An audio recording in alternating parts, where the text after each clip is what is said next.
Some people think blood is thicker than water, but gravity teaches you otherwise when you're 12 years old tumbling down a staircase. My name is Rebecca Martinez, and from wherever you're watching this, buckle up because this isn't just another family drama. Have you ever wondered what happens when the person who tried to break you as a child ends up needing you as an adult? Well, 20 years after my sister pushed me down those stairs, her husband called me asking why I owned their mortgage. The answer to that question took 2 decades to build, but only 5 minutes to destroy everything they thought they knew about power, family, and the price of cruelty. Preparing and narrating this type of story took us long efforts and hard work. So if you are enjoying the story, please consider subscribing to our channel. I was never supposed to be the one in control. In fact, I spent most of my childhood believing I was put on this earth to absorb punishment and stay silent about it. My sister Elena was the princess, the one who could do no wrong, while I was just Rebecca, the girl who somehow always ended up bleeding. But here's what they didn't know about that 12-year-old girl who hit the bottom of those stairs with a broken wrist and a concussion. She didn't just survive the fall, she learned to fly. The call came on a Tuesday evening in October. I was in my office, a converted spare bedroom in my modest but comfortable home in Phoenix, reviewing loan documents when my phone rang. The number wasn't familiar, but something about the area code made my stomach clench. Colorado Springs. I hadn't lived there in 15 years, but I'd never forgotten that area code. It was tattooed on my memory right next to the sound of my mother's voice telling me to stop crying and Elena's laughter echoing from the top of the stairs. Rebecca Martinez? The voice was male, uncertain, trying to sound professional but failing, to hide the panic underneath. "This is she," I replied, setting down my pen and giving him my full attention. Something in his tone told me this wasn't a sales call. "This is David Hernandez. I'm Elena's husband." "Elena Martinez? Well, she's Elena Hernandez now. I think you might be her sister?" The silence stretched between us like a bridge neither of us wanted to cross. Elena's husband. My sister had gotten married, and I hadn't even known. Not that I was surprised. We hadn't spoken in 8 years, not since the last time she'd called me asking for money, and I'd finally learned the word no. "Yes," I said simply. "I'm her sister." "Look, I'm sorry to bother you, but I need to ask you something, and I'm hoping you can help me understand what's going on here." His voice was getting more strained with each word. "I was going through our mortgage documents today, trying to refinance, and I found something that doesn't make sense. The loan servicer told me that the actual owner of our mortgage is someone named R. Martinez Holdings, LLC. I know this sounds crazy, but is that you?" I leaned back in my chair and looked at the framed photo on my desk. It wasn't a family photo, nothing sentimental like that. It was a picture of me in my army dress uniform, taken the day I'd received my promotion to Sergeant First Class. I was smiling in the photo, genuinely happy, probably for the first time in my life. That woman in the uniform looked nothing like the broken 12-year-old who'd spent 6 weeks in a cast because her sister thought it would be funny to see what happened when someone got pushed down a flight of stairs. "Mr. Hernandez," I said, my voice steady and calm. "Yes, that's me. I own your mortgage." The silence on the other end of the line was deafening. I could practically hear him trying to process what I'd just told him, trying to make sense of how his wife's estranged sister had somehow ended up holding the financial strings to his family's home. "I don't understand," he finally said. "How is that possible? We got our mortgage through Mountain View Credit Union 5 years ago. Elena handled all the paperwork. She never mentioned anything about family being involved." "That's because Elena doesn't know," I replied, and I could hear him intake sharply. "Mortgages get sold, Mr. Hernandez. Banks package them up and sell them to investors all the time. Most homeowners never know who actually owns their loan. The servicer stays the same, the payment stays the same, but the ownership can change. Hands multiple times. But you're her sister. How did you end up buying it?" I stood up and walked to my window, looking out at the desert landscape that had become my home after I'd left the army. It was nothing like Colorado, nothing like the mountains and the snow and the house where I'd grown up learning that love was conditional, and family was just another word for people who could hurt you without consequences. That's a long story, Mr. Hernandez, and I'm not sure you're ready to hear it. Please, he said, and now I could hear desperation creeping into his voice. Elena's been acting strange lately, nervous, jumpy. She won't tell me what's wrong, but I can tell something's bothering her. And now this. I need to understand what's happening. I closed my eyes and let myself remember. Not the good memories, because there weren't many of those. I remembered the bad ones, the ones that had shaped me into the woman I'd become. I remembered being 12 years old and trying to tell my parents what had happened, how Elena had gotten angry at me for using her colored pencils without asking, and decided that pushing me down a flight of stairs was an appropriate response. I remembered my mother's voice, tired and dismissive. Rebecca, Elena says it was an accident. Stop trying to get your sister in trouble. I remembered the doctor at the emergency room asking me how I'd fallen, and my father's hand on my shoulder, squeezing just hard enough to remind me that family loyalty was more important than truth. I remembered Elena visiting me in the hospital, bringing me a get-well card she'd made herself, complete with a drawing of 2 stick figures holding hands. She'd signed it, "Sorry you fell, love Elena," as if gravity had just reached up and yanked me down those stairs. But most of all, I remembered the moment when I'd realized that no one was coming to save me. That if I wanted protection, if I wanted justice, if I wanted anything resembling fairness in this world, I was going to have to build it myself. That 12-year-old girl had made a promise to herself while lying in that hospital bed, and it had taken me 20 years to keep it. Mr. Hernandez, I said, opening my eyes and returning to the present, let me ask you something. Has Elena ever told you about our childhood? About what kind of sister she was? She's mentioned that you two weren't close. She said you were always jealous of her, that you caused problems in the family. She said you joined the army to get attention, to prove something to your parents. I laughed, but there was no humor in it. Is that what she told you?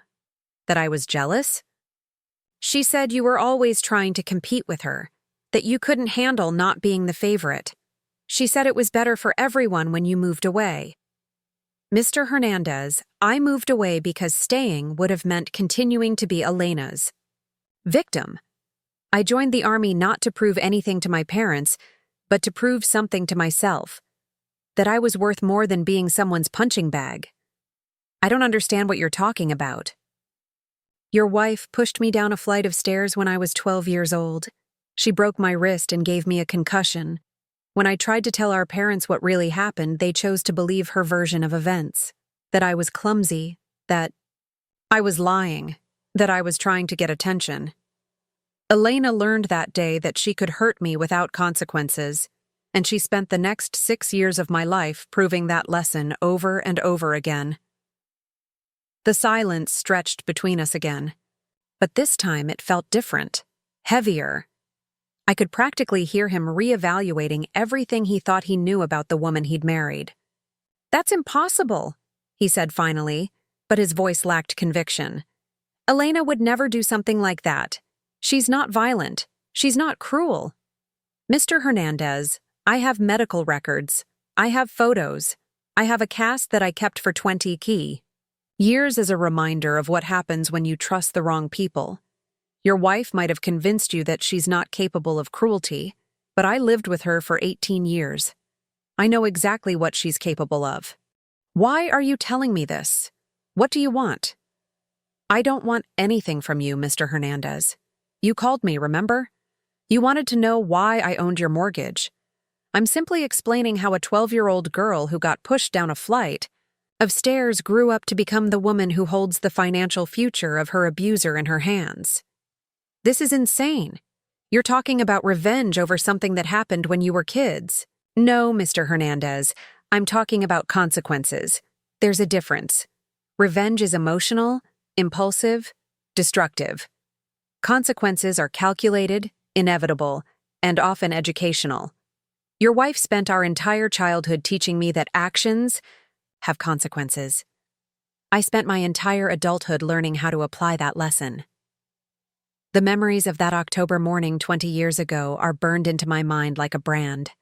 I can still smell the cinnamon rolls my mother was baking for Elena's 13th birthday party, still hear the sound of wrapping paper rustling as Elena opened gift after gift in the living room below.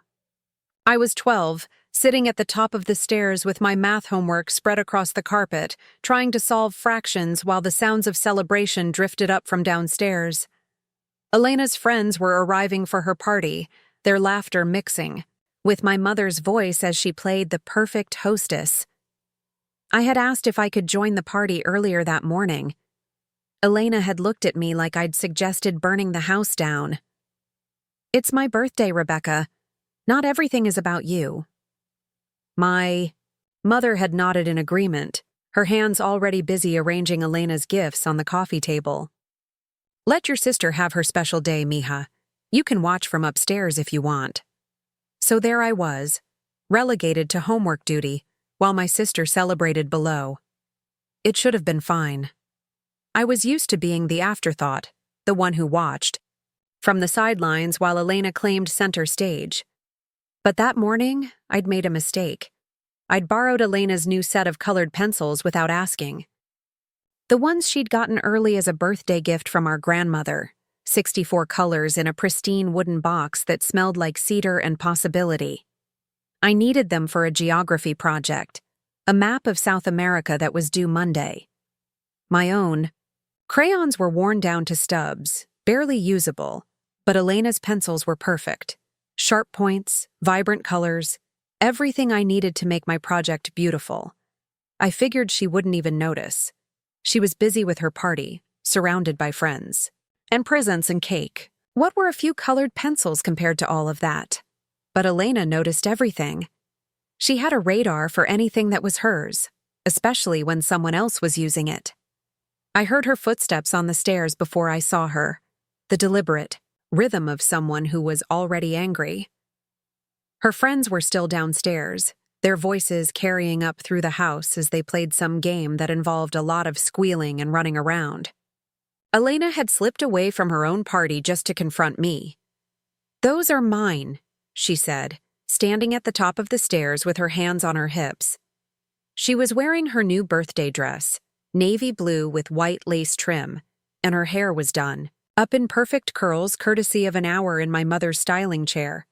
She looked like a porcelain doll, all sweetness and light, but I could see the fury burning in her dark eyes. "I know," I said, not looking up from my map. I was coloring in Brazil with a shade called forest green that was absolutely perfect. "I'll put them back when I'm done. I just need to finish this project." "I didn't say you could use them. You didn't say I couldn't." It was a stupid thing to say, the kind of technicality that adults might find amusing but siblings recognized as fighting words. Elena's face went red, and I knew I'd crossed a line. But I was tired of always asking permission for everything, tired of being told no, tired of watching Elena get handed the world while I made do with scraps. "Give them back. Now." "I'm almost finished," I said, still focused on my map. I was adding details to the Amazon River with a color called sky blue, creating little tributaries that branched off like veins. 5 more minutes," I said now, "Rebecca." There was something in her voice that should have warned me. A coldness that I'd heard before but never quite learned to fear. Elena had always been mean, but it was usually the kind of meanness that left emotional bruises rather than physical ones. Sharp words, deliberate exclusion, the kind of cruelty that 13-year-old girls specialized in. But that morning was different. That morning, something had shifted. I looked up at her finally, ready to negotiate or apologize or whatever it would take to keep using the pencils for 5 more minutes. But Elena wasn't looking at the pencils in my hands. She was looking at me, and her expression was one I'd never seen before. Cold calculation mixed with something that looked almost like hatred. "Elena," I said, I'm almost— She didn't let me finish. One moment I was sitting on the carpet at the top of the stairs, surrounded by homework and colored pencils, and the innocent belief that my sister wouldn't actually hurt me. The next moment, I felt her hands on my shoulders, shoving me forward, with a force that sent my homework flying and the colored pencils scattering like confetti.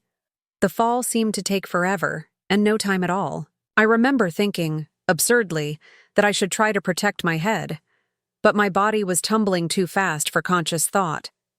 The stairs were hardwood, each edge catching me as I rolled, my wrist twisting underneath me as I tried to break my fall. The sound of my body hitting each step was horrible, a rhythmic thumping that seemed impossibly loud in the sudden silence of the house. I came to rest at the bottom of the stairs, my left wrist bent at an angle that made my stomach lurch. The pain was immediate and overwhelming, radiating up my arm and into my shoulder. But worse than the pain was the silence. The house had gone completely quiet, as if someone had turned off a radio in the middle of a song. Then the screaming started. Not from me, though I should have been the one screaming. From Elena, who was suddenly at the top of the stairs, her hands pressed to her mouth in apparent horror. "Oh my God! Mom! Dad! Rebecca fell down the stairs. She fell." The performance was Oscar-worthy. Elena's voice was pitched perfectly, horrified but not panicked, concerned but not guilty. Just the right amount of shock for someone who had witnessed a terrible accident. I tried to sit up, tried to speak, tried to tell them what had really happened, but the pain in my wrist was making me dizzy and nauseous. My parents came running, my mother still wearing her apron dusted with flour, my father close behind. Elena was already halfway down the stairs, playing the role of concerned sister to perfection. "I don't know what happened," she was saying, her voice trembling with just the right amount of emotion. "I heard this terrible noise, and when I looked, she was at the bottom of the stairs. I think she tripped or something. It hurts," I managed to whisper, cradling my wrist against my chest. "It really hurts." "Shh, mija, don't move," my mother said, kneeling beside me. But even as she checked me for injuries, I could see her looking up at Elena with sympathy and pride. Her daughter, the hero who had discovered the accident and called for help. Not the perpetrator, never that. "What were you doing up there?" my father asked, and there was already accusation in his voice, as if my presence at the top of the stairs was somehow suspicious. "Homework," I gasped. "I was doing homework." Elena was beside me now, tears streaming down her perfect face. Real tears, or at least they looked real. "She borrowed my colored pencils without asking," she said, and somehow she made it sound like an explanation rather than a motive. Maybe she was rushing to put them back? Maybe she felt guilty? The story was taking shape around me, built from Elena's tears and my parents' need to believe that their golden child was incapable of violence. I tried to protest, tried to explain what had really happened, but my words came out slurred and confused. The concussion was making it hard to think clearly, and the pain in my wrist was getting worse. "We need to get her to the hospital," my mother said, but she was still looking at Elena with concern. "Are you okay, sweetheart? You must have been so scared." Elena nodded bravely, playing her part perfectly. "I just hope Rebecca's going to be okay. I feel so bad that I couldn't catch her." That was the moment I knew. Looking up at my sister's tear-streaked face, seeing the performance she was putting on for our parents, understanding that she was going to get away with it. That her version of events would become the official family history, and my truth would be dismissed as the confused ramblings of an injured child. The ambulance came, and I was loaded onto a stretcher with my wrist immobilized and an ice pack pressed to my head. Elena rode with us to the hospital, holding my good hand and whispering apologies that sounded sincere to everyone except me. "I'm so sorry this happened," she kept saying. "I should have been watching you more carefully." Even through the haze of pain and medication, I could hear the genius of it. She wasn't taking responsibility, but she was taking credit for caring. She was positioning herself as the protective older sister who felt guilty for not preventing my accident. It was masterful manipulation, and she was only 13. At the hospital, while the doctors set my broken wrist and monitored me for signs of severe head trauma, Elena sat in the waiting room accepting comfort from our parents and her friends who had been brought to the hospital to make sure she was okay after witnessing such a traumatic event. By the time I was discharged 6 hours later with a cast and a prescription for pain medication, the story was already set in stone. Rebecca had fallen down the stairs while doing homework. It was an accident, a moment of clumsiness that could have happened to anyone. Elena was the hero who had found me and called for help. End of story. Except it wasn't the end. It was the beginning of 20 years of careful planning. The months after the stairs incident established a pattern that would define the next 6 years of my life. Elena had learned something powerful that day. She could hurt me, and not only escape consequences, but actually be praised for her response. The aftermath of my accident had turned her into the family hero, the caring sister who had saved me, and she milked that role for everything it was worth. My parents treated her like she'd performed some kind of heroic rescue. They bought her extra gifts to help her cope with the trauma of witnessing my fall. They enrolled her in counseling to deal with the emotional impact of seeing her sister get hurt. Meanwhile, I spent 6 weeks in a cast, going to physical therapy twice a week, and being lectured about being more careful on the stairs. "You need to slow down, Rebecca," my mother would say every time she saw me struggling with my cast. "You're always rushing around, not paying attention. That's how accidents happen." My father was even less sympathetic. "Maybe this will teach you to be more aware of your surroundings," he'd say, as if spatial awareness could have protected me from Elena's hands on my shoulders. But it was Elena's behavior that really drove home how completely she'd won. She appointed herself as my caretaker, helping me with tasks that my cast made difficult, always in front of our parents. She'd cut my food at dinner, help me carry my backpack, even offer to help me with homework. To anyone watching, she was the perfect sister, devoted and caring. When we were alone, though, the mask came off. "You should thank me," she said one afternoon while helping me organize my school supplies. Our parents were in the garden, too far away to hear. "I could have pushed you a lot harder." "You shouldn't have pushed me at all," I whispered back, still not quite brave enough to say it loudly. "But I did," she replied with a smile that looked angelic to anyone who wasn't paying close attention to her eyes. "And now everyone knows how clumsy you are, how you can't be trusted to watch where you're going. That cast is like a reminder to everyone that you're the sister who falls downstairs." She was right, and we both knew it. The cast had become a symbol of my carelessness in the family narrative. Even after it came off, people would ask me how my arm was doing, if I was being more careful on the stairs now. The story had taken on a life of its own, growing and spreading until it became accepted fact. Elena leveraged this new dynamic expertly. Whenever she wanted something from our parents, she'd frame it in terms of helping me recover from my accident. She needed a new bike because she wanted to ride with me to help me rebuild my confidence after my fall. She deserved a bigger allowance because she'd been taking on extra responsibilities helping me while I was injured. She should get to choose the family vacation destination because I needed somewhere relaxing to complete my recovery. The psychological warfare was subtle but constant. Elena would do things like rearrange my room while I was at school, then act concerned when I noticed. "Oh, I was just trying to make it safer for you," she'd say. I moved all the sharp corners away from where you might bump into them. She'd volunteer to walk with me to school, then spend the entire journey pointing out potential hazards. "Careful of that crack in the sidewalk, Rebecca. Remember, you need to watch where you're going." She turned my accident into a weapon she could deploy whenever she wanted to remind me of my place in the family hierarchy. During arguments, she'd bring up my clumsiness as evidence that I couldn't be trusted with important decisions. When I wanted to join activities at school, she'd express concern to our parents about whether I was coordinated enough to handle them safely. "I don't think Rebecca should try out for soccer," she'd say at dinner, her voice full of fake concern. "What if she falls again? What if she gets hurt worse this time?"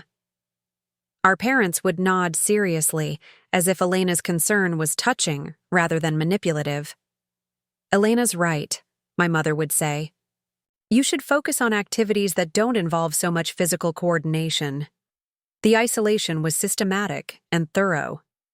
Elena positioned herself as the expert on my limitations, the person who understood my fragility better than anyone else. She volunteered for every school project that involved siblings, making sure she was the one who got to represent our family publicly. She joined every activity I showed interest in, then found ways to demonstrate why she belonged there, and I didn't. When I tried to join the art club in 8th grade, Elena suddenly developed a passion for painting. She enrolled in private lessons, and within months was producing work that made my attempts look childish. The teacher, Mrs. Rodriguez, started using Elena's paintings as examples for the class, and Elena would always make sure to catch my eye during these moments, her smile sweet and supportive to anyone watching. "Your sister is so talented," Mrs. Rodriguez said to me one day after class. "You must be very proud of her." "I am," I lied, "because that's what you were supposed to say about family." The financial dynamic in our household also shifted after my accident. My medical bills were significant, even with insurance, and my parents made sure I understood the burden this placed on the family. They never said it directly, but the message was clear. I had cost them money they hadn't planned to spend. Elena, meanwhile, was positioned as the low-maintenance child who never caused problems or unexpected expenses. When she wanted something, it was presented as a reward for being responsible and reliable. When I wanted something, it was weighed against the financial strain I'd already placed on the family. "We just paid for 6 weeks of physical therapy," my father would say when I asked for new school clothes or supplies. "Maybe we can think about that later." But Elena's requests were always approved immediately. She needed new dance shoes because she was representing the family at recitals. She deserved a professional camera because she was documenting family memories. She should get to go on the expensive school trip because she'd been so mature and helpful during my recovery. The message was reinforced constantly. Elena was an asset to the family, and I was an expensive liability. High school brought new opportunities for Elena to demonstrate her superiority. She was elected to student council, chosen for the honor society, selected for leadership roles in multiple clubs. She wasn't necessarily more capable than other students, but she had learned how to position herself as indispensable, how to make authority figures feel like she was doing them a favor by participating. I watched her work these same skills on our parents, our teachers, our neighbors. She had a gift for making people feel like they owed her something, like her presence in their lives was a privilege they should be grateful for. And somehow, she made my existence seem like a burden they were all generously helping to carry. "It's so wonderful how Elena looks out for Rebecca," our neighbor Mrs. Chen would say to my mother. Not every big sister would be so patient with a clumsy younger sibling. Elena had managed to turn my accident into a narrative about her virtue, and every day that passed made that narrative stronger. By the time I was 15, the story of Elena the devoted sister and Rebecca the accident-prone burden was so deeply embedded in our community that I'd started to believe it myself. But somewhere in the back of my mind, a small voice was keeping track, remembering the feeling of her hands on my shoulders, remembering the calculation in her eyes before she pushed, remembering the performance she'd put on afterward, the tears and the concern and the perfect timing of her heroic discovery. That voice was quiet, but it was patient. It was learning to wait for the right moment, gathering strength and evidence and determination. Elena thought she'd won completely, that her version of events was now permanent history. She had no idea that some stories take decades to reach their real ending. By the time I turned 16, the weight of evidence had become impossible to ignore. Elena wasn't just cruel to me by accident or circumstance. She was deliberately, systematically destroying any chance I had at happiness, success, or even basic dignity within our family. What made it worse was how good she'd gotten at it, how seamlessly she wove her manipulation into daily life until it became invisible to everyone except me. The breaking point came during my junior year of high school. I had been working part-time at a local bookstore for 8 months, saving every penny I could for college. It wasn't much, maybe $12 an hour for 15 hours a week, but it was mine.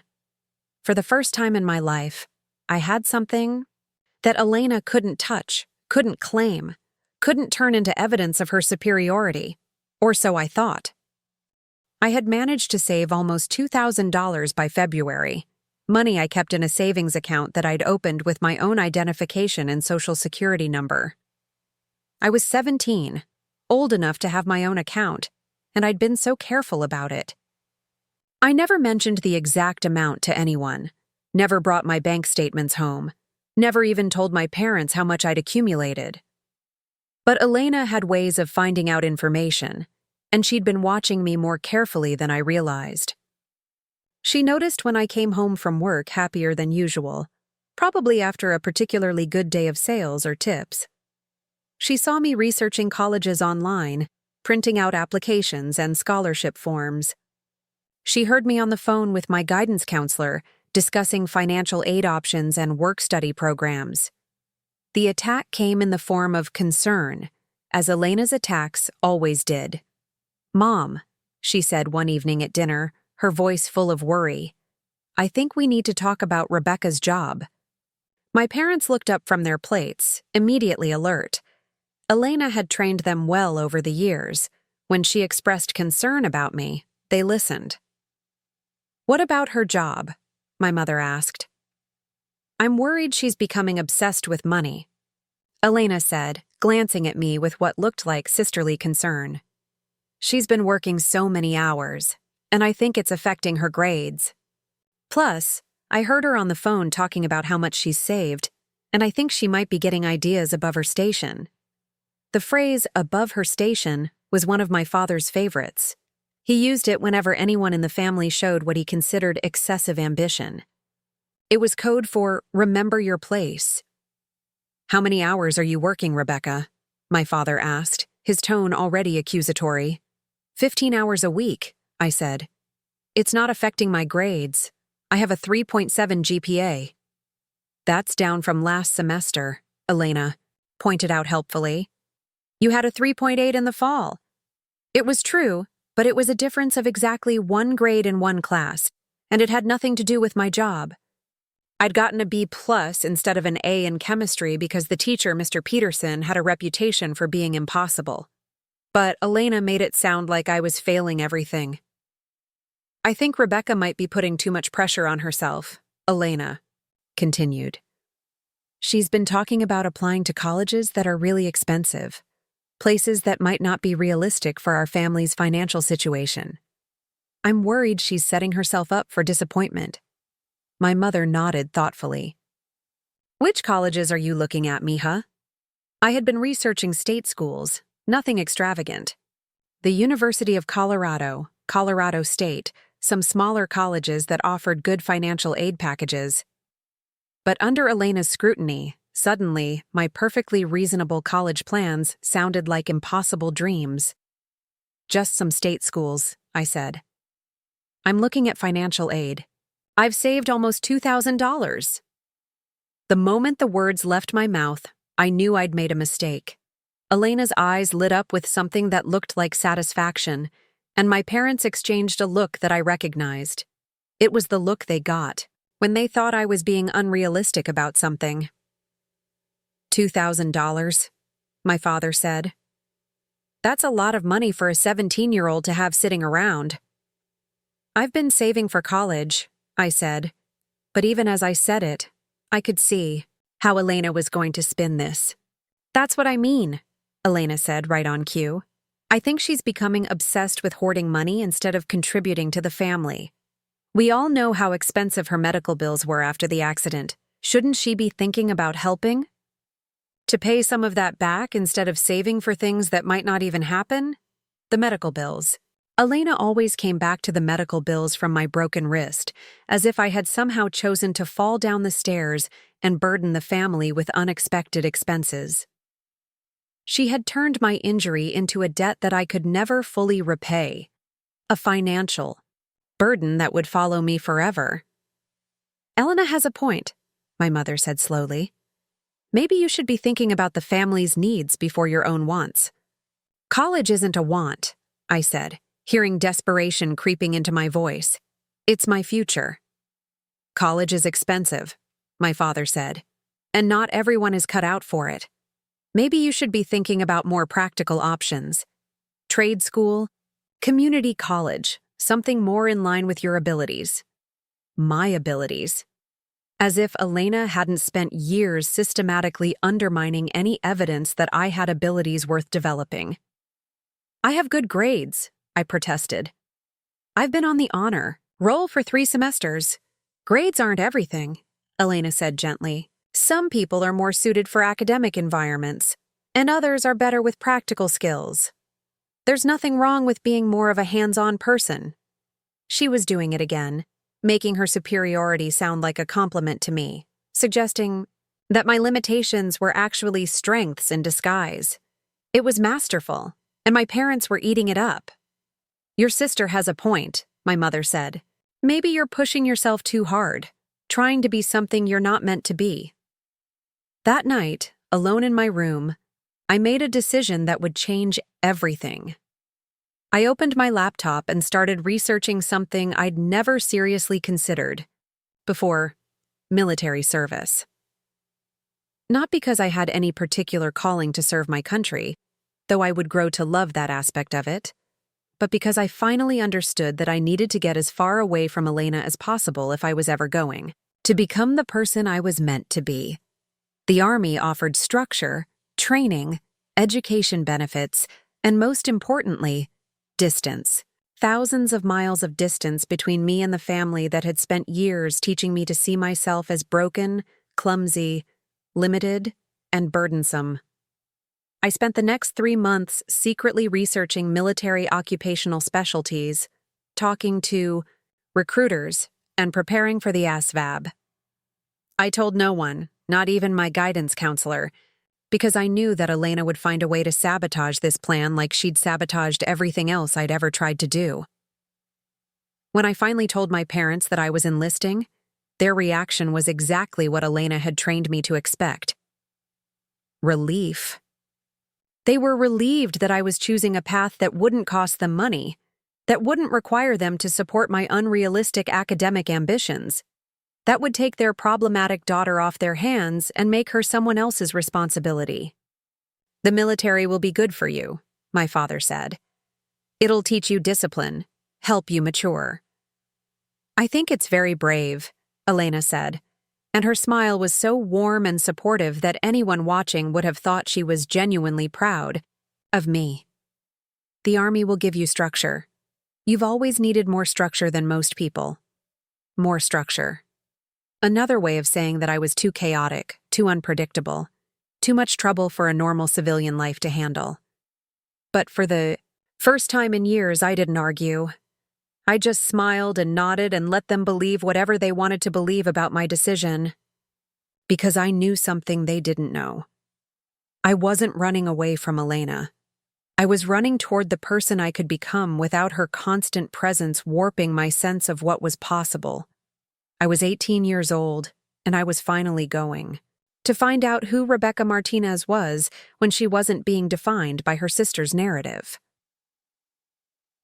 The day I left for basic training, Elena hugged me goodbye with tears in her eyes. Real tears, or at least they looked real to our parents. "I'm going to miss you so much," she whispered in my ear as she held me. "But I'm proud of you for finding your place in the world. Your place in the world." Even in her goodbye, she couldn't resist reminding me that my place was somewhere else, somewhere away from her spotlight. I hugged her back and whispered my own message. "I'll miss you too." It was the last lie I would ever tell her. Basic training at Fort Benning was the first time in my life that I discovered I wasn't broken. For 18 years, I'd been told in 1,000 different ways that I was clumsy, unreliable, prone to accidents, and fundamentally less capable than Elena. But the Army had a different opinion. I excelled at everything they threw at me. Physical, training, weapons handling, tactical exercises, leadership scenarios. The drill sergeants didn't care about my family's narrative. They only cared about results, and I delivered results consistently. For the first time in my life, I was judged purely on my own performance, not in comparison to Elena's achievements or filtered through her interpretation of my limitations. 3 weeks into basic training, Drill Sergeant Williams pulled me aside after a particularly challenging obstacle course run. I'd finished first in my platoon, beating times that had been set by male soldiers in previous cycles. "Martinez," he said, his voice carrying that authority that drill sergeants perfect over years of breaking down and building up young soldiers. "You've got something most of these recruits don't have. You've got fire in your belly, and you know how to channel it." I wasn't sure how to respond. Compliments weren't something I was used to receiving, especially not about my physical capabilities or my determination. "Thank you, Drill Sergeant," I said. "You thinking about making this a career?" he asked. The question caught me off guard. I'd enlisted thinking about college money and getting away from Colorado, not about spending 20 years in uniform. But standing there in my battle dress uniform, sweat cooling on my skin after a perfect run, I realized something had shifted inside me. "I hadn't really thought about it, Drill Sergeant."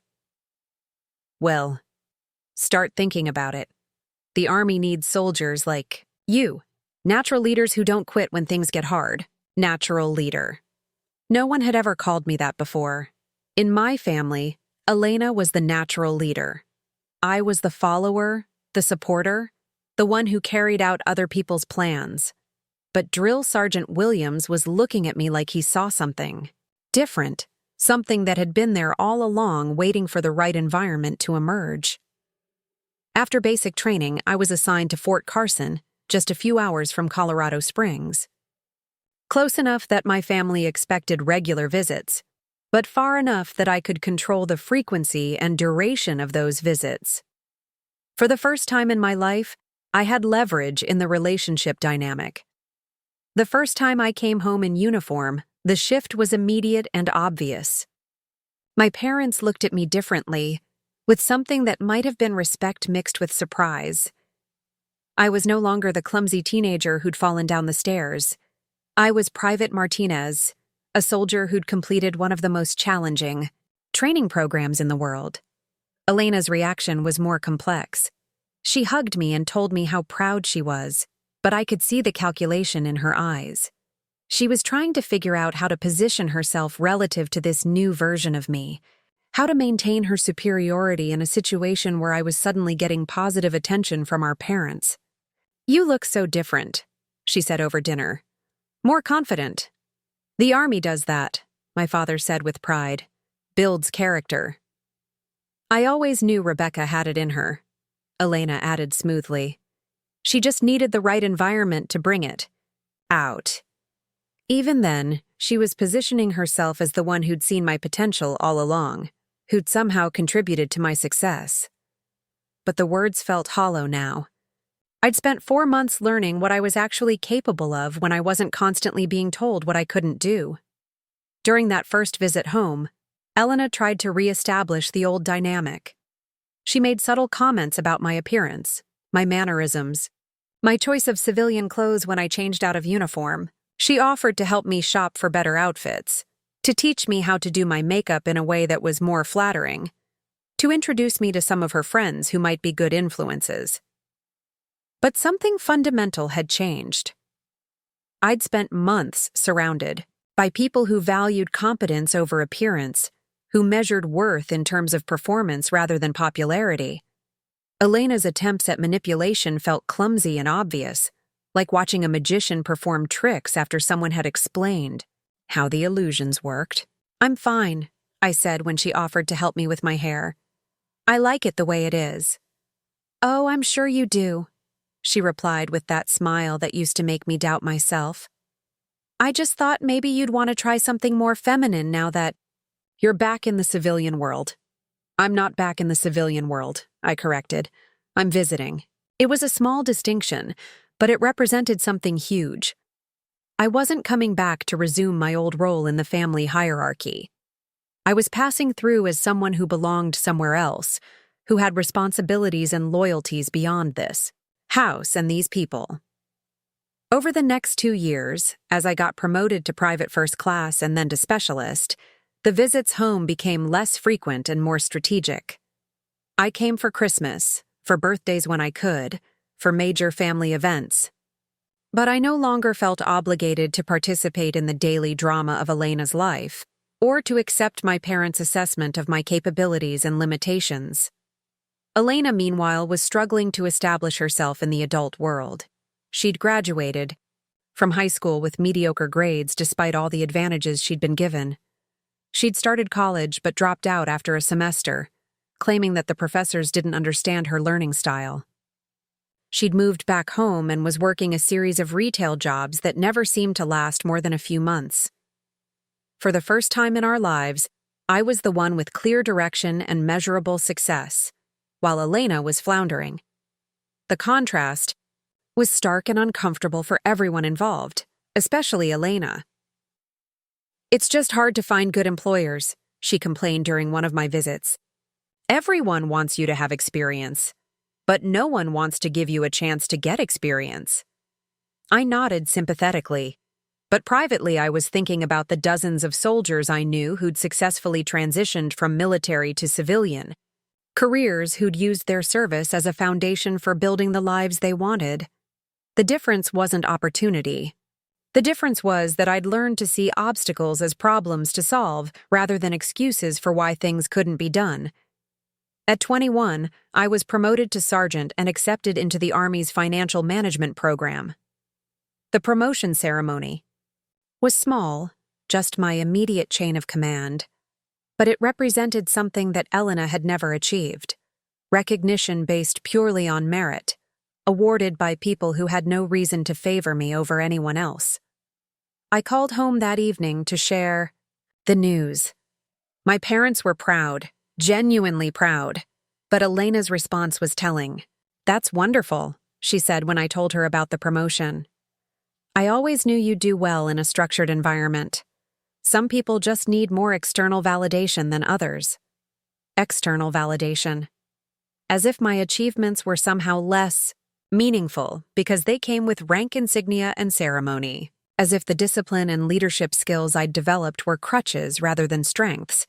But for the first time, I didn't feel the need to defend myself or explain why she was wrong. I just smiled and changed the subject, secure in the knowledge that my worth wasn't dependent on Elena's interpretation of it. The Army had taught me something that 18 years at home never had. I was capable of excellence when I wasn't constantly being told why I couldn't achieve it. That lesson would prove more valuable than Elena could possibly imagine. The revelation came during my third deployment, when I was stationed in Afghanistan, managing financial operations for a forward operating base. I was a staff sergeant by then, 24 years old, in charge of a team of 6 soldiers who handled everything from payroll to procurement contracts. The responsibility was significant, but what made it truly valuable was the education I was getting in, how money actually worked in the real world. I'd always been good with numbers, but the Army had given me training in areas I never would have encountered as a civilian. Government contracting, international banking, investment protocols, risk assessment. I was processing millions of dollars in transactions every month, learning how large organizations moved money, how they protected assets, how they leveraged financial instruments to achieve strategic objectives. During my off-duty hours, I started studying civilian financial markets with the same intensity I'd once applied to military manuals. I read about mortgage-backed securities, real estate investment trusts, private lending, distressed asset acquisition. The internet connection at the FOB was spotty, but I made use of every opportunity to download articles, reports, and educational materials that I could study later. One evening, while reviewing a particularly complex contract dispute between the Army and a local construction firm, I had an epiphany about leverage. The contractor had been billing the Army for materials and services at inflated rates, assuming that military procurement officers wouldn't have the expertise or authority to challenge their pricing. But I'd done my homework. I knew what those materials actually cost, what the local labor rates were, what constituted reasonable profit margins. When I presented my analysis to the contracting officer, we saved the Army over $200,000 on that single project.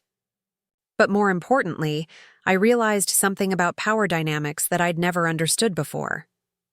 The contractor had assumed we were naive, that we would accept their version of what things were worth because we didn't have better information. They'd underestimated our capability to independently assess the situation. It reminded me of something Elena had always done. She'd controlled narratives by assuming that other people wouldn't do the work to verify her claims. She'd gotten away with years of manipulation because she'd counted on my parents, my teachers, my classmates to accept her interpretation of events rather than investigating for themselves. But I'd learned something in the Army that Elena had never expected me to learn. How to gather intelligence, how to document everything, how to build unassailable cases based on verifiable facts.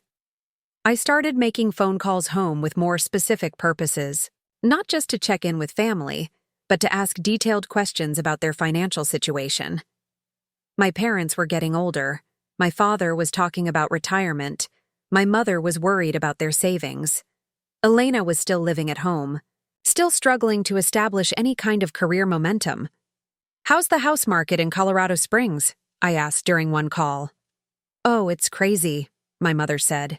"Houses are selling so fast, prices going up every month. We probably couldn't afford to buy our house today if we were starting over. Have you thought about refinancing? Interest rates are pretty low right now. Your father looked into it, but the paperwork is so complicated. And Elena's been helping us understand our options. Elena helping them understand their financial options. That was interesting. What kind of options is she suggesting?" "Well, she thinks we should consider a reverse mortgage. She says it would give us access to the equity we've built up over the years without having to make monthly payments." Red flags went up immediately. I'd studied reverse mortgages during my financial training. They were complex instruments that could be appropriate for some situations, but they were also frequently misused by predatory lenders targeting elderly homeowners who didn't fully understand the terms. Have you talked to anyone else about that? A financial advisor or someone from your bank? Elena says she's been researching it for us. She found a company that specializes in reverse mortgages for families like ours. Elena had found a company. Elena was researching financial products for my parents. Elena, who'd never held a job for more than 6 months, who'd dropped out of college, who'd never demonstrated any particular expertise in financial matters, was suddenly my parents' advisor on major financial decisions. "Mom, I think you should get a second opinion before you sign anything. Reverse mortgages can be really complicated. Preparing and narrating this type of story took us long efforts and hard work. So if you are enjoying the story, please consider subscribing to our channel." Oh, Elena explained all that. She says this company is different, more ethical than the others. I ended the call with a growing sense of unease. Over the next few weeks, I made more frequent calls home, asking casual questions about family finances, about Elena's involvement in their decision-making, about the specific details of the reverse mortgage proposal. The picture that emerged was troubling. Elena had positioned herself as my parents' financial protector, warning them about scams while simultaneously steering them toward a particular company that offered reverse mortgages with terms that seemed unusually favorable. Too favorable, in my experience. During a brief leave period, I flew home and asked to see the paperwork Elena had been showing my parents. The documents were professional-looking, filled with legal language and official seals. But when I researched the company online, I found troubling information. Complaints with the Better Business Bureau, lawsuits from former clients, regulatory warnings from state banking authorities. The reverse mortgage Elena was promoting wasn't just a bad deal. It was potentially fraudulent. "Where did you find this company?" I asked Elena privately. "A friend of mine recommended them," she said. "Someone who used them for her grandmother and had a really good experience." "What friend?" "You don't know her." "Someone from work." But Elena wasn't working. She'd been unemployed for 3 months, since losing her most recent retail job for what she'd described as personality conflicts with management.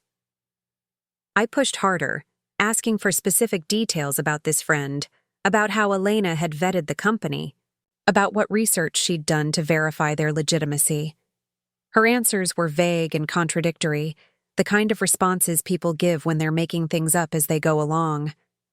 That's when I understood what was really happening. Elena wasn't trying to help my parents make a good financial decision. She was trying to help them make a decision that would benefit Elena.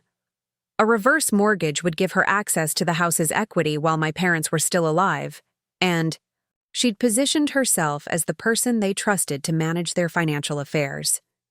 She was setting up a long-term con, using my parents' trust and their fear of making financial mistakes to steer them toward a decision that would ultimately enrich her at their expense. But Elena had made one crucial miscalculation. She'd assumed that I was still the same person who'd left Colorado Springs 6 years earlier. The clumsy, naive girl who'd believed whatever she was told and never questioned authority figures. She had no idea that the Army had taught me how to investigate, how to document, how to build cases.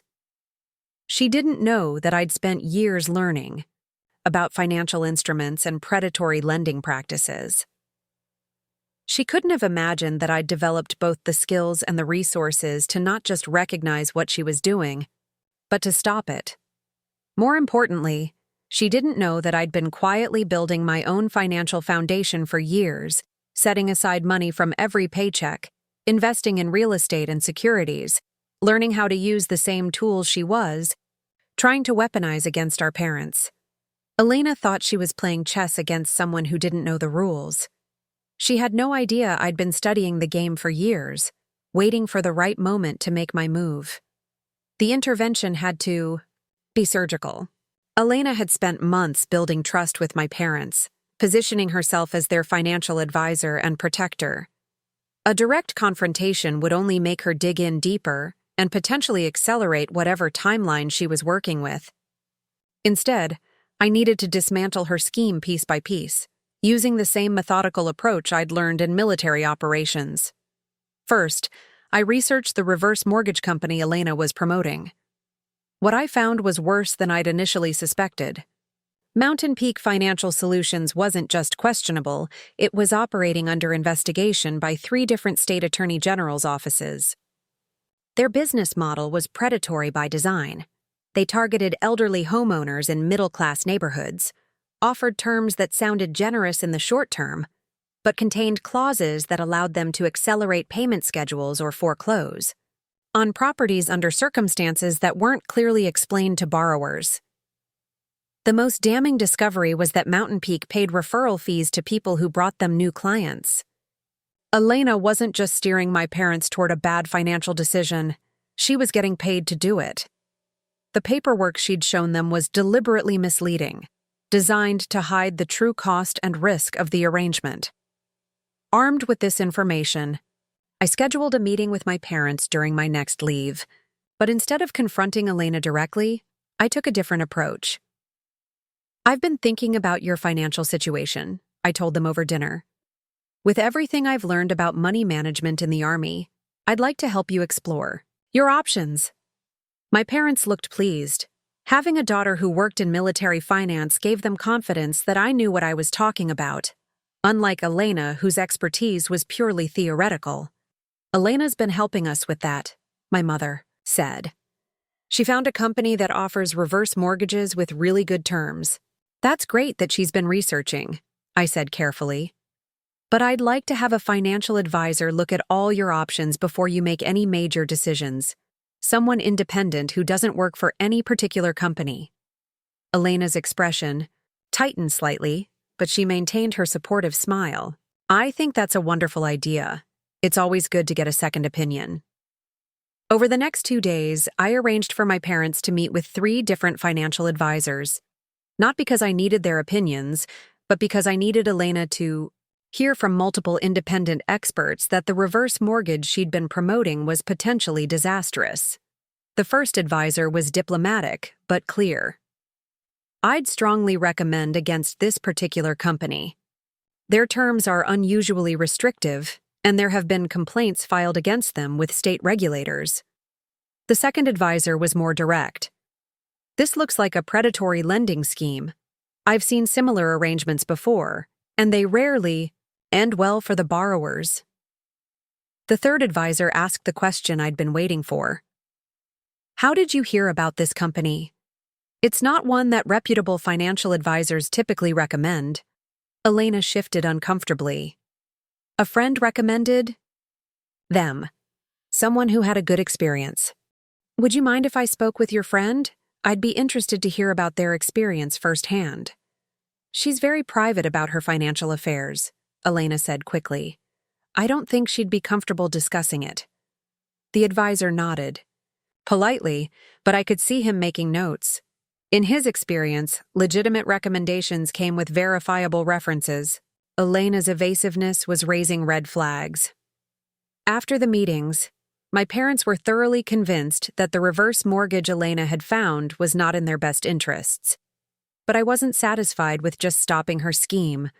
I wanted to understand the full scope of what she'd been planning. That evening, while Elena was out with friends, I had a private conversation with my parents about their finances. What I learned made me angrier than I'd been in years. Elena had been systematically undermining their financial confidence for months. She'd convinced them that they were more vulnerable than they actually were, that their retirement savings wouldn't be sufficient, that they needed to take dramatic action to secure their future. She'd created a sense of urgency and fear that made them grateful for her guidance. But their financial situation was actually quite stable. My father's pension, combined with their Social Security and modest savings, was more than adequate for their needs. They owned their house outright, had no significant debt, and were living comfortably within their means. The reverse mortgage Elena was pushing would have put them at risk of losing their home for no legitimate reason. Elena told us that people our age needed to be more aggressive with their financial planning, my mother explained. She said we were being too conservative, that we should be thinking about leveraging our assets. Leveraging their assets. Elena had learned enough financial terminology to sound credible, but she was using it to manipulate them into making decisions that would benefit her rather than them. The next morning, I confronted Elena directly. I waited until my parents had left for their weekly grocery shopping trip, then sat her down at the kitchen table with a folder full of documentation. We need to talk about Mountain Peak Financial Solutions, I said, opening the folder to reveal printouts of consumer complaints, regulatory warnings, and news articles about the company's predatory practices.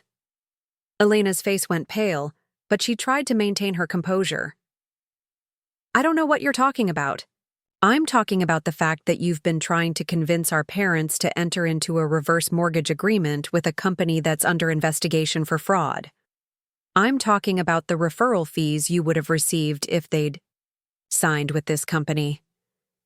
That's ridiculous. I was just trying to help them. Help them lose their house? I spread out more documents. These are the real terms of the agreement you've been promoting. Look at the acceleration clauses, the penalties. For early termination, the circumstances under which they could foreclose. You were setting up our parents to lose everything they've worked for. Elena stared at the documents, and I could see her calculating whether she could still salvage the situation. But I'd learned something from years of military briefings. When you have overwhelming evidence, you present it all at once, leaving no room for argument or misdirection. "I know about the referral fees," I continued. "I know this company specifically targets elderly homeowners in middle-class neighborhoods. I know you've been creating artificial urgency to push them toward a decision that would financially ruin them." "I wasn't trying to hurt them," Elena said, but her voice lacked conviction. "Maybe not intentionally, but you were willing to risk their financial security for your own benefit. That's not love, Elena. That's exploitation." She looked up, at me then, and for a moment I saw something I'd never seen in her eyes before. Fear. Not the performative fear she'd used to manipulate our parents over the years, but genuine terror at being caught in something she couldn't explain away. "What do you want?" she asked quietly. "I want you to stop. Completely. No more financial advice for our parents, no more research into their options, no more positioning yourself as their protector. From now on, any major financial decisions they make will go through me. You can't just take over their finances. I'm not taking over anything. I'm protecting them from being taken advantage of by someone they trust." Elena was quiet for a long moment, staring at the evidence spread across the table. Finally, she looked up at me with an expression I couldn't quite read. "You've changed," she said. "Yes," I replied. "I have." But I hadn't told her the most important change of all. I'd learned that the best way to stop someone from hurting people you care about isn't to confront them directly. It's to quietly remove their ability to cause harm in the first place. Elena had no idea what I'd really been doing during those months of financial research and planning. She thought stopping her reverse mortgage scheme was my endgame. She was wrong. The immediate aftermath of confronting Elena was deceptively calm. She backed away from the reverse mortgage scheme without putting up much of a fight, which should have been my first warning that she was planning something else. Elena never retreated without a counterattack, and her sudden compliance felt more like regrouping than genuine defeat. For 3 months, she played the role of the chastened sister perfectly. She apologized to our parents for giving them bad financial advice, claiming she'd been misled by the company's marketing materials. She praised my military training and financial expertise, positioning my intervention as fortunate timing rather than deliberate investigation. She even suggested that I should take a more active role in helping our parents with their finances going forward. It was masterfully done, and it completely fooled my parents. They saw Elena's gracious acceptance of correction as evidence of maturity and growth. They praised her for being willing to admit her mistakes and for putting their interests above her ego. Once again, Elena had managed to turn a situation where she was clearly in the wrong into an opportunity to demonstrate her virtue. But I'd learned to recognize Elena's patterns, and this felt like the calm before a storm. The storm broke on a Thursday evening in March. I was at Fort Carson, finishing up paperwork after a long day of budget reviews, when my phone rang. It was my mother, and she sounded panicked. "Rebecca, something terrible has happened. Elena's in the hospital." My first thought was a car accident, or maybe some kind of medical emergency. But as my mother continued talking, the real story emerged, and it was worse than I'd imagined. "She took some pills," my mother said, her voice breaking. "The doctors say it was an overdose. They think she was trying to hurt herself.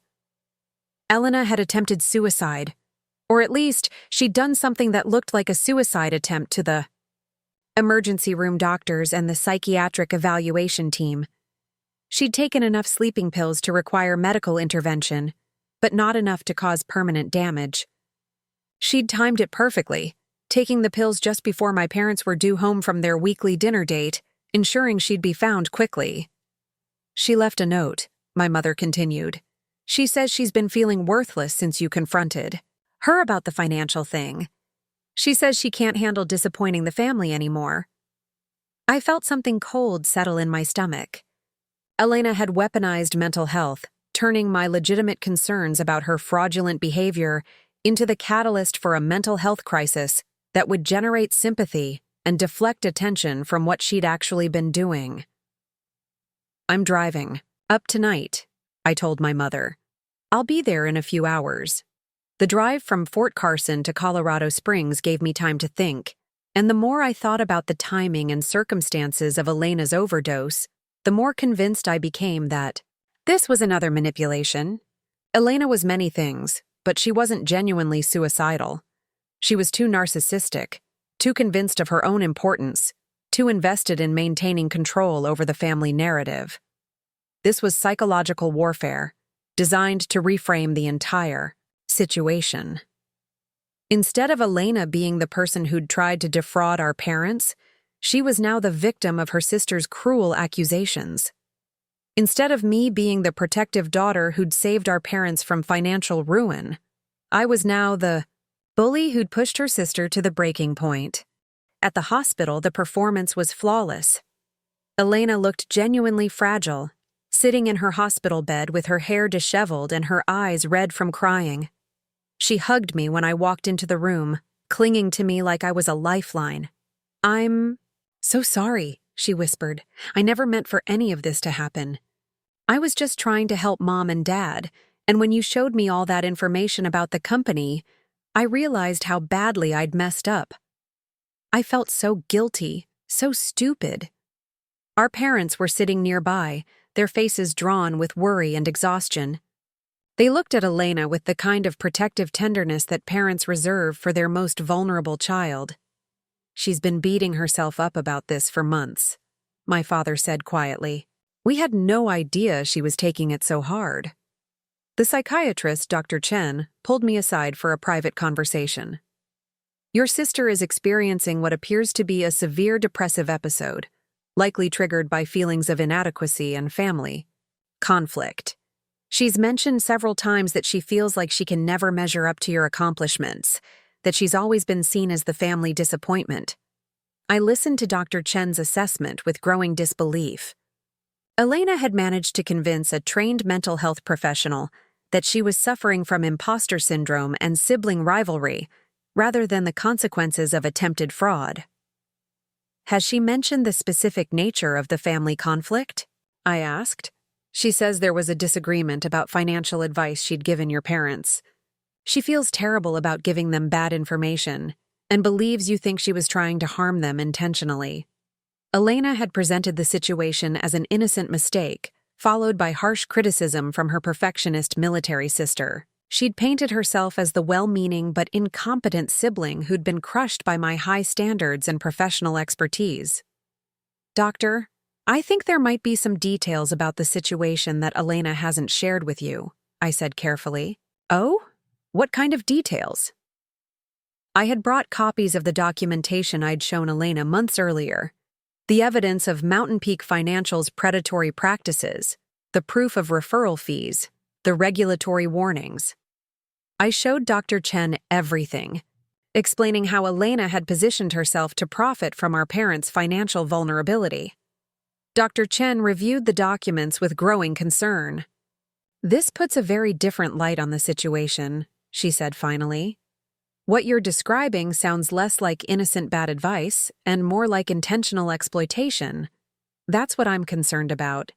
Elena's framing this as a mental health crisis caused by family conflict, but I think it's actually a strategic response to being caught in fraudulent behavior.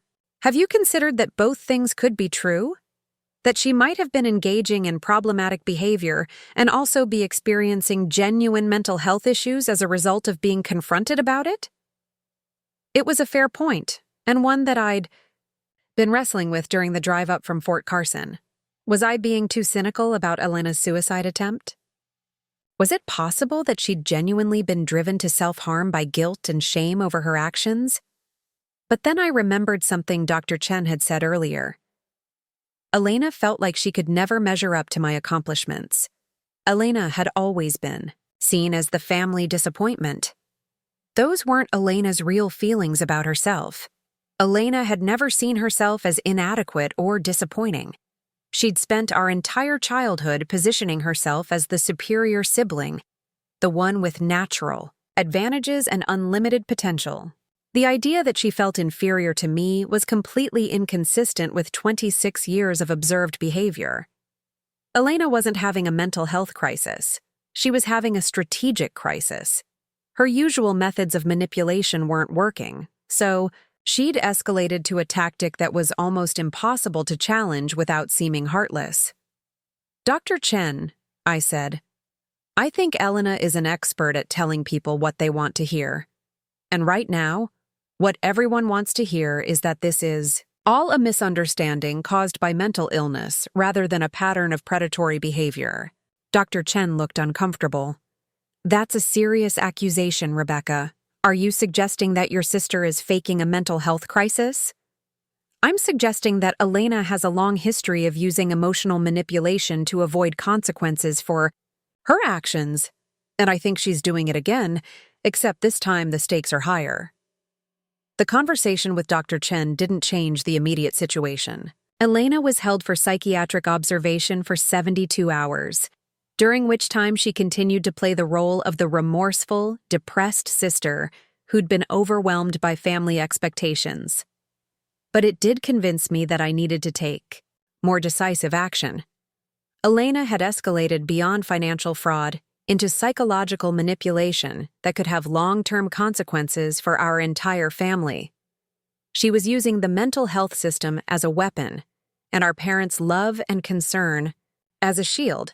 I couldn't fight this battle using normal family dynamics. Elena had made it impossible to address her behavior directly without appearing to attack someone who was mentally ill. So I decided to approach the problem from a different angle entirely. If Elena wanted to play victim, I would give her something real to be victimized by. The deeper truth about Elena's fake suicide attempt came from an unexpected source: her cell phone records. During the psychiatric hold, Elena had asked me to bring her some personal items from home, including her phone charger. While I was in her room gathering the requested items, I found something that confirmed my worst suspicions about her recent behavior. Hidden in her nightstand drawer was a folder containing research that had nothing to do with helping our parents. Elena had been methodically documenting their financial assets, their property values, their insurance policies, and their estate planning documents. She had detailed notes about their daily routines, their medications, their health concerns. She had even researched the legal process for having elderly parents declared incompetent in Colorado.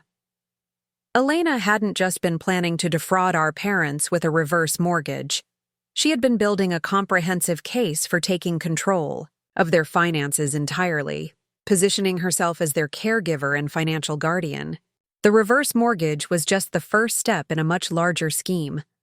Among the papers was a printed email exchange between Elena and someone named Marcus Rodriguez, who identified himself as a family financial consultant specializing in elder care transitions.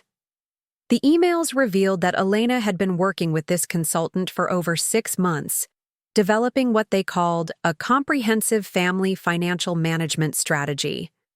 The strategy was chilling in its thoroughness.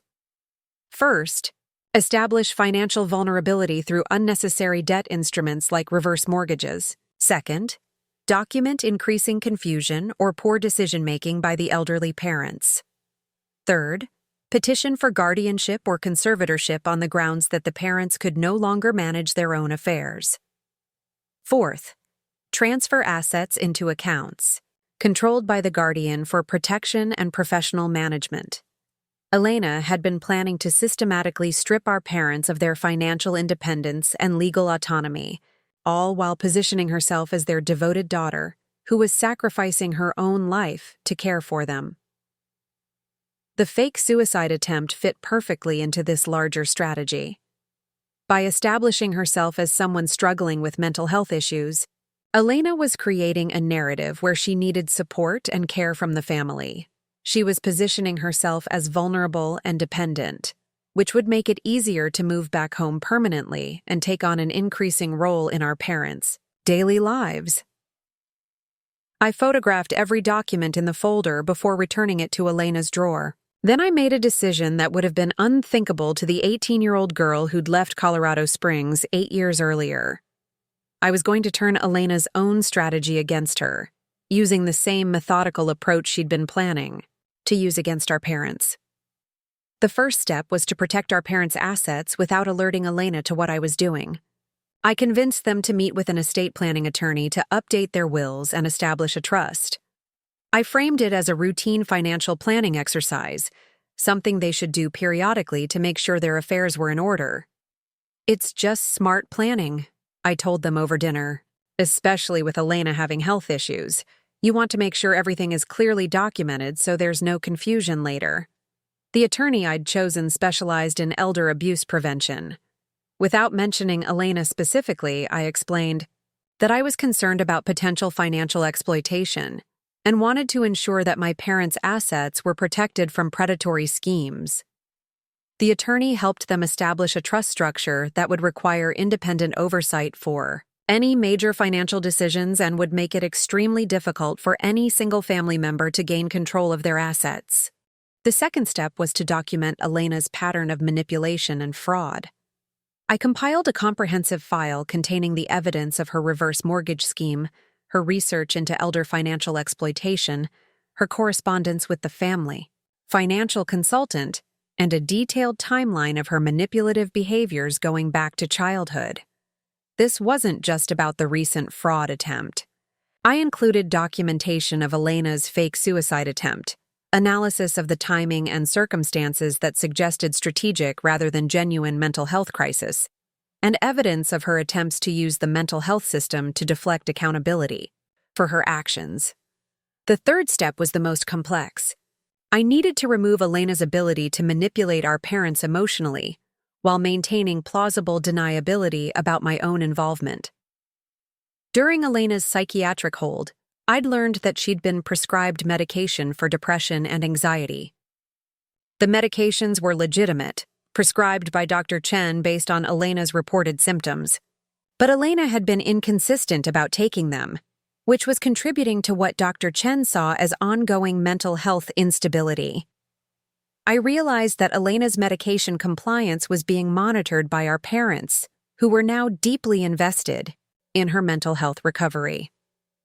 They were checking on her daily, making sure she was taking her pills, attending therapy appointments, following up with doctors. Elena had successfully positioned herself as someone who needed constant care and supervision, but there was a flaw in Elena's strategy that she hadn't anticipated. The medications she'd been prescribed had side effects that made it difficult to maintain the kind of complex deception she'd been running. The antidepressants affected her cognitive sharpness and emotional regulation. The anti-anxiety medication made her drowsy and less alert to social cues. Elena was still manipulative, but she was less skilled at it than she'd been before. She made mistakes in her stories, contradicted herself in ways that were noticeable to anyone paying close attention, and sometimes revealed more than she intended to about her true motivations and feelings. I started recording conversations with Elena during my visits home. Not obviously, just using my phone's voice recording app during normal family discussions. I was looking for moments when the medication effects made her less guarded, when she revealed her real thoughts about our parents, about their finances, about her long-term plans. What I captured was even worse than I'd expected. Elena wasn't just planning to exploit our parents financially. She was actively cultivating resentment toward them, expressing frustration about having to babysit them, complaining about how their health problems and financial concerns were interfering with her own life plans. In one particularly revealing conversation, Elena was talking about a disagreement she'd had with our mother about household chores. "I swear, sometimes I think it would be easier if they just moved into assisted living," she said. "Then I could have some control over their care instead of having to work around their stubbornness all the time." Control over their care. Elena saw our parents not as people to protect and support, but as obstacles to be managed and eventually overcome. The final piece of evidence came from an unexpected source. Marcus Rodriguez, the family financial consultant Elena had been working with, was also under investigation by the Colorado Attorney General's Office for Elder Financial Abuse. When investigators contacted Elena as part of their case against Rodriguez, she inadvertently provided them with information that confirmed her own involvement in targeting elderly victims. Elena thought she was helping build a case against someone who'd misled her. She had no idea she was confessing to conspiracy to commit elder financial abuse. By the time Elena was released from psychiatric hold, I had assembled a complete picture of her fraud scheme and documented evidence of her attempts to manipulate the mental health system to avoid accountability. I had protected our parents' assets, established independent oversight of their finances, and created a comprehensive record of Elena's predatory behavior. But I still hadn't told Elena what I'd discovered. I wanted her to believe she'd successfully deflected attention from her financial crimes by creating a mental health crisis. I wanted her to feel safe enough to try again, because the next time Elena attempted to defraud our parents, I was going to be ready with more than just documentation. I was going to have consequences. Elena's recovery from her supposed mental health crisis was remarkably swift once she believed she'd successfully repositioned herself as the victim. Within 2 months, she was back to her old patterns, but with a new level of boldness that came from thinking she'd found an unassailable defense against criticism. The first sign came when she started questioning the estate planning changes our parents had made. She approached it carefully, framing her concerns in terms of family unity and emotional well-being rather than financial control. "I'm worried that all these legal documents and trust arrangements are making Mom and Dad feel like we don't trust them to make their own decisions," she said during a family dinner. "It seems so formal and cold, like we're already planning for them to be incapacitated." My father shifted uncomfortably. "The attorney said it was just standard planning. Rebecca suggested it." "Of course she did," Elena said with a sad smile. "Rebecca's military training makes her think everything needs to be controlled and documented. But families aren't military units. Sometimes too much structure can damage relationships." She was testing the waters, trying to see if she could undermine the trust arrangements by appealing to our parents' desire for family harmony. When that didn't immediately succeed, she escalated to more direct manipulation. Elena started having what she called panic attacks whenever complex financial topics came up in conversation.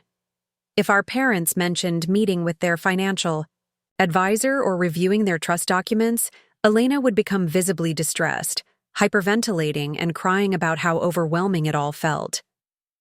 "I can't handle thinking about losing you," she would say through tears. "All this talk about estate planning and legal arrangements just reminds me how fragile everything is. It triggers my depression." Our parents, still worried about Elena's mental health, started avoiding financial discussions around her. They postponed meetings with their advisor, stopped reviewing their investment statements, and generally retreated from active management of their affairs. Elena had successfully weaponized her fake mental illness to create exactly the kind of financial neglect she needed to resume her exploitation efforts. But Elena had made a critical error in her calculations. She assumed I was still reacting to her behavior rather than anticipating it. She thought my estate planning suggestions had been defensive moves to protect our parents from future schemes, not strategic moves to create legal frameworks that would expose her current activities. The trust arrangements I'd helped establish weren't just protective measures. They were surveillance systems. Every attempt to access our parents' financial information, every suggestion about changing their banking arrangements, every conversation about modifying their estate plans was now being documented by independent, legal and financial professionals who had no emotional investment in family dynamics. When Elena started suggesting that our parents should consolidate their various accounts for simplicity and better management, the trust administrator flagged it as a potential red flag. When she offered to help them organize their financial paperwork and suggested they might want to give her power of attorney, just in case of emergency, the estate attorney documented it as possible preparation for financial abuse. Elena thought she was being subtle, but she was actually creating a comprehensive legal record of attempted elder financial exploitation. The breakthrough came when Elena made contact with a new financial advisor, someone she claimed to have found through extensive research into family-centered financial planning.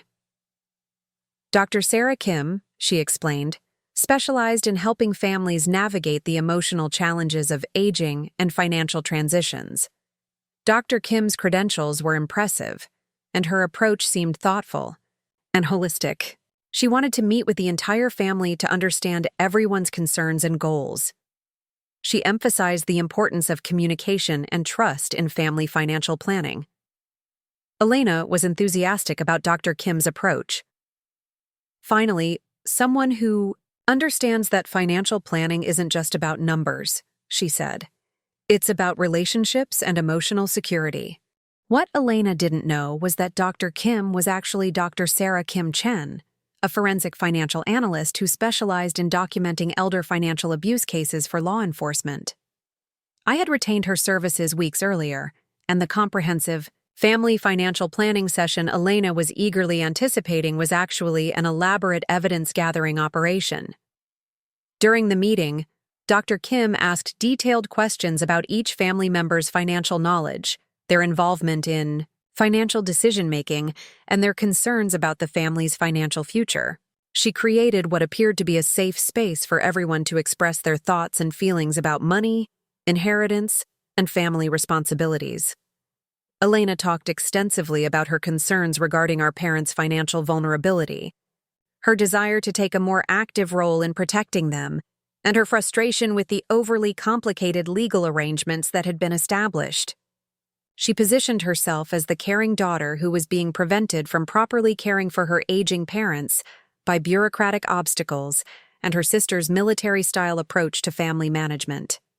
What Elena was actually doing was providing detailed testimony about her intentions to circumvent the legal protections that had been established specifically to prevent financial exploitation. Dr. Kim recorded everything, documenting not just Elena's words, but her emotional presentation, her manipulation tactics, and her attempts to isolate our parents from independent financial oversight. By the end of the session, Dr. Kim had enough evidence to support a formal complaint of attempted elder financial abuse. But more importantly, she had Elena's own words describing her plans and justifications for taking control of our parents' finances. Elena walked out of that meeting thinking she'd found an ally who would help her achieve her goals. She had no idea she'd just confessed to conspiracy to commit elder financial abuse to a court-qualified expert witness. The trap was set, and Elena had walked into it willingly. The final confrontation came exactly 20 years after Elena had pushed me down those stairs. I hadn't planned the timing that way, but when I realized the anniversary was approaching, it felt like more than coincidence. It felt like the universe providing the perfect moment for justice to complete its circle. Elena had been growing increasingly frustrated with the obstacles she kept encountering in her attempts to gain control over our parents' finances. Every suggestion she made was met with procedural requirements. Every proposed change required independent review. Every attempt to simplify their arrangements resulted in more oversight rather than less. Her fake mental health crisis had backfired, spectacularly. Instead of creating sympathy that would give her more influence, it had resulted in our parents becoming more protective of their independence and more suspicious of anyone who suggested they couldn't manage their own affairs. Elena's response was to escalate her manipulation tactics. She started having more frequent episodes of depression and anxiety, always timed to coincide with periods when our parents were scheduled to meet with their financial advisors or review their estate planning documents. She began expressing concerns about her ability to care for herself independently, hinting that she might need to move back home permanently for her own safety and well-being. The strategy was transparent to anyone who understood Elena's history, but it was effective with our parents, who were genuinely worried about her stability. They started talking about having Elena move back into the family home, about giving her more responsibility for household management, about the possibility that she might need to serve as their caregiver as they aged. Elena was systematically positioning herself to become indispensable while simultaneously undermining their confidence in their ability to live independently. That's when I decided it was time to end this permanently. The phone call from David Hernandez, Elena's husband, came on a Tuesday evening in October, exactly 20 years after that October morning when Elena had pushed me down the stairs. He had discovered that I owned their mortgage, and he wanted answers. What David didn't know was that owning their mortgage was just the beginning. Over the past year, using the financial skills I'd developed in the Army and the investment capital, I'd accumulated over 8 years of military service. I had quietly acquired a controlling interest in virtually every aspect of Elena's adult life. I owned the mortgage on the house Elena and David had bought 3 years earlier. I held the loan on David's small landscaping business, which he'd financed through a private lending company that was actually a subsidiary of my investment firm. I had purchased the debt from Elena's maxed-out credit cards when the original lenders sold them to collections agencies.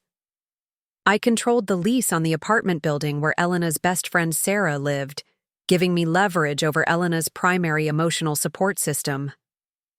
Elena had spent 20 years teaching me that power wasn't about strength or virtue. It was about controlling the systems that other people depended on for their security and stability.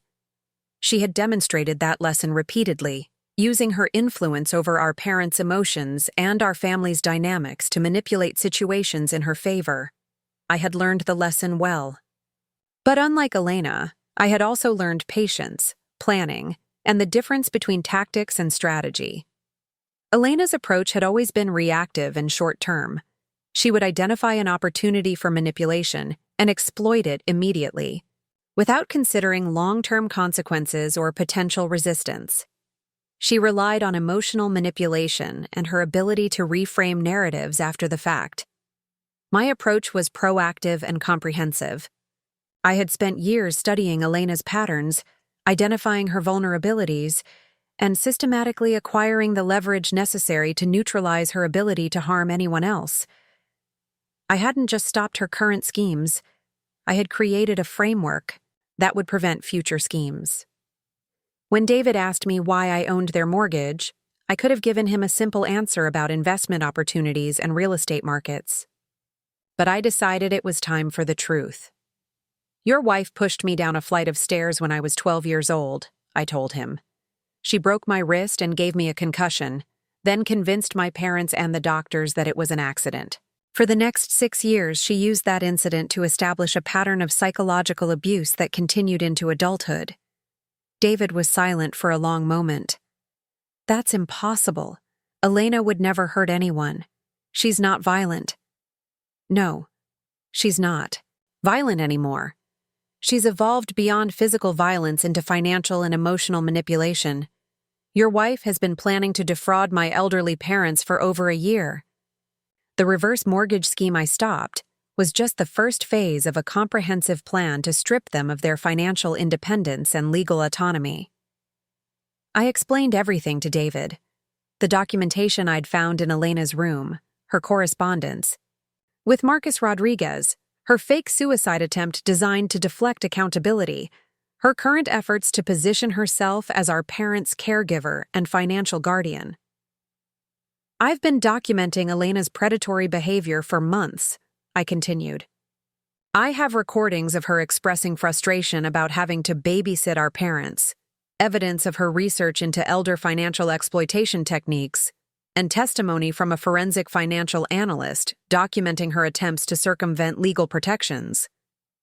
David's breathing was shallow, like someone trying not to panic.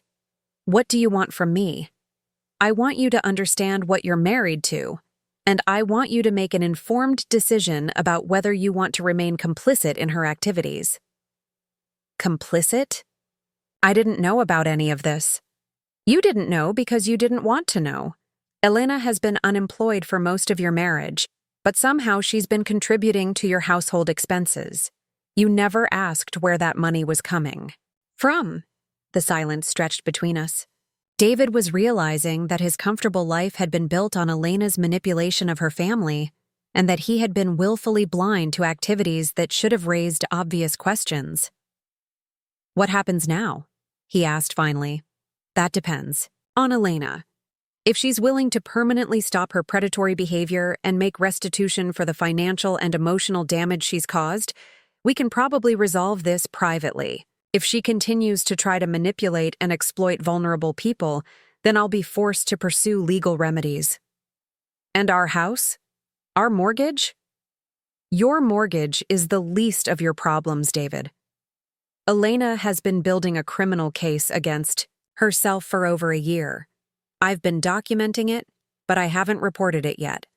Whether I report it depends on whether Elena is willing to accept accountability for her actions. I ended the call without waiting for his response. Elena would learn about our conversation soon enough, and then she would have to make a choice. She could continue trying to manipulate and control people, knowing that I had the power to destroy her financially and legally, or she could finally face the consequences of 20 years of predatory behavior. Either way, the 12-year-old girl who had been pushed down those stairs was finally going to get justice. Elena called me 3 hours after my conversation with David, her voice a mixture of rage and desperation that I'd never heard before. Gone was the carefully modulated tone she used for manipulation, replaced by something raw and honest that might have been her true voice for the first time in decades. "You destroyed my marriage," she said without preamble. "David is talking about leaving me. He thinks I'm some kind of criminal." "You are some kind of criminal, Elena. The question is whether you're going to be a convicted criminal or just an exposed one. I never meant to hurt Mom and Dad. I was trying to help them. By stealing their house? By having them declared incompetent so you could control their finances? That's an interesting definition of help." The silence stretched between us, and I could practically hear her scrambling to find an angle, a narrative, some way to regain control of the situation. But for once, Elena had nothing. The evidence was too comprehensive, the documentation too thorough, the consequences too immediate. "What do you want?" she asked finally. "I want you to stop, completely and permanently. No more schemes, no more manipulation, no more targeting vulnerable people for financial exploitation. I told you, I wasn't trying to hurt anyone. Elena, I have recordings of you complaining about having to babysit our parents. I have documentation of your research into elder abuse techniques. I have correspondence showing you plan to have them declared incompetent. You can keep lying to yourself, but you can't lie to me anymore. So what happens now? You ruin my life? You take everything I have?" I looked around my small apartment in Phoenix, thinking about the journey that had brought me to this moment. The broken 12-year-old who'd been dismissed from her sister's graduation party had grown into a woman who held the financial strings of her abuser's entire existence. "I already own everything you have, Elena. Your mortgage, your husband's, business loans, your credit card debt, even your best friend's lease. I've been systematically acquiring control over every aspect of your financial life for the past year." That's impossible. It's actually remarkably easy when you understand how debt markets work and you have the capital to make strategic purchases. The Army taught me about financial systems, and military service gave me the discipline to execute long-term plans. Elena was crying now, but these weren't the manipulative tears she'd used throughout our childhood. These were the tears of someone who finally understood that they'd lost control of a situation they thought they'd been masterfully orchestrating. "You can't just destroy my life because of something that happened when we were kids. I'm not destroying your life because you pushed me down the stairs, Elena. I'm holding you accountable because you never stopped pushing people downstairs. You just got more sophisticated about it. What do you want me to do? I want you to get a job, a real job where you provide value to people instead of exploiting them. I want you to pay rent to David from your own earnings instead of living off money you've stolen from family members. I want you to attend genuine therapy with a legitimate therapist, not performances designed to manipulate medical professionals. And if I do all that, then you get to keep your house, your marriage, and your freedom. David gets to keep his business. Your friend Sarah gets to keep her apartment. And our parents get to live independently without worrying about being financially exploited by their own daughter. And if I don't? Then I call the Colorado Attorney General's office and provide them with comprehensive documentation of your conspiracy to commit elder financial abuse. I call the IRS and report your failure to declare income from Marcus Rodriguez's referral fees. I call David's business lenders and inform them that their primary borrower is married to someone under investigation for fraud. Elena was quiet for several minutes, processing the scope of the consequences she was facing. When she finally spoke, her voice was small and defeated. How long have you been planning this? 20 years, Elena. Ever since you taught me that. Some people will hurt you just because they can, and that the only protection from people like that is to make sure they can't afford to hurt you. I never thought you were that smart. I know. That was your mistake. The conversation ended there, with Elena finally understanding that the balance of power between us had shifted permanently. She could choose cooperation or destruction, but she could no longer choose control. 6 months later, Elena was working full-time as a customer service representative for a telecommunications company. She attended weekly therapy sessions with Dr. Martinez, a therapist who specialized in personality disorders and had no previous relationship with our family. She paid David $500 a month in rent from her own paychecks, contributing to their household finances with legitimately earned income for the first time in their marriage. Our parents never learned about Elena's fraud attempts or my intervention. They continued to live independently in their own home, managing their finances through the trust arrangements that protected them from future exploitation. They believed Elena's transformation was the result of successful mental health treatment and natural maturation. David stayed in the marriage, but their relationship was fundamentally different. He understood exactly who he'd married, and Elena understood that her husband was no longer a naive participant in her schemes, but a watchful guardian of their shared future. As for me, I used the lessons I'd learned about financial systems and strategic planning to build a successful investment consulting business focused on asset protection for military families. I specialized in helping service members protect their finances from predatory lending and family exploitation, using Elena's techniques in reverse to shield vulnerable people from the kind of abuse I'd experienced. Elena never apologized for pushing me down those stairs 20 years ago. She never acknowledged the years of psychological manipulation that followed. She never expressed genuine remorse for her attempts to defraud our parents. But she never hurt anyone again either. Sometimes, justice isn't about apologies or admissions of guilt. Sometimes it's about consequences that make future harm impossible. Sometimes the only closure you get is the knowledge that the person who tried to break you can never break anyone else. Elena taught me that some people view kindness as weakness and family as opportunity. But she also taught me that power isn't about strength or virtue. It's about controlling the systems that matter. I learned both lessons well. The 12-year-old girl who fell down those stairs had finally learned to fly. And she'd made sure that the person who pushed her would never have the opportunity to push anyone else. That was enough. 2 years later, I received an unexpected package with no return address. Inside was a single photograph. Elena and me as children, maybe 7 and 5 years old, building a sandcastle together at some long-forgotten family vacation. We were both smiling, genuinely happy, before the patterns of manipulation and abuse had crystallized into something permanent. On the back, in Elena's handwriting, I found this in Mom's attic. I don't remember when we stopped being sisters and started being enemies. I'm sorry it took so long to understand what I became.